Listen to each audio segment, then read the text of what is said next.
سلموا تسلیما، ہمیں مقام تسلیم تک پہنچنا ہے، یعنی جو خدا نے کہا ہم اس پہ راضی ہو جائیں، چہرہ ایسا بنائیں جیسا خدا نے کہا، بچوں کی تربیت ایسی کرے جیسا خدا نے کہا۔ فار ایگزامپل کسی نوجوان کو میں نے کہا میوزک نہ سنو، تو میرے لیے دلیلیں بھیجی اس نے، مولانا میوزک کے بھی بینیفٹس ہیں۔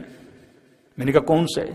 کہ مولانا سنتا ہوں تو میں ریلیکس ہوتا ہوں، ڈاکٹر کہتے ہیں میوزک سنو ریلیکس ہو جاؤ گے۔ میں نے کہا ٹھیک ہے۔ کبھی کبھی مومن کو کہتے ہیں داڑھی رکھو، نماز پڑھو، خمس دو، تو کہتے ہیں مولانا اس کا بینیفٹ کیا ہے، اس کا فائدہ کیا ہوگا؟ بھائی اگر بینیفٹ بتانا شروع ہو جائیں تو کافر بھی کرے گا، اگر بینیفٹس کے پیچھے جاؤ گے تو کافر بھی کرے گا۔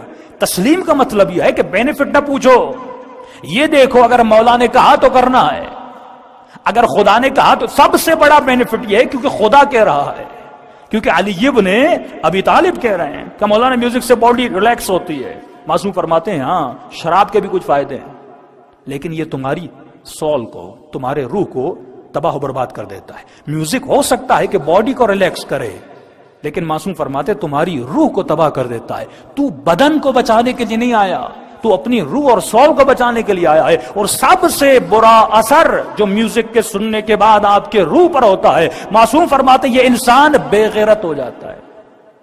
مرد سنے گا اس کی غیرت ختم، اب پرواہ نہیں بیٹی حجاب کرے نہ کرے، بیوی نامحرموں سے باتیں کرے نہ کرے، مکس گیدرنگ میں جائے نہ جائے، اس کے اوپر کوئی اثر نہیں پڑتا۔ اور خاتون کے اوپر جو اثر ہوتا ہے وہ بے حیا ہو جاتی ہے، اس کے اندر سے عفت اور حیا ختم ہو جاتا ہے۔ اس کا ایفیکٹ کس پر ہوتا ہے؟ سول پر ہوتا ہے، تمہاری روح پر ہوتا ہے۔ معصومین کے تمام فرمان آپ کی روح کو بچانے کے لیے آئے۔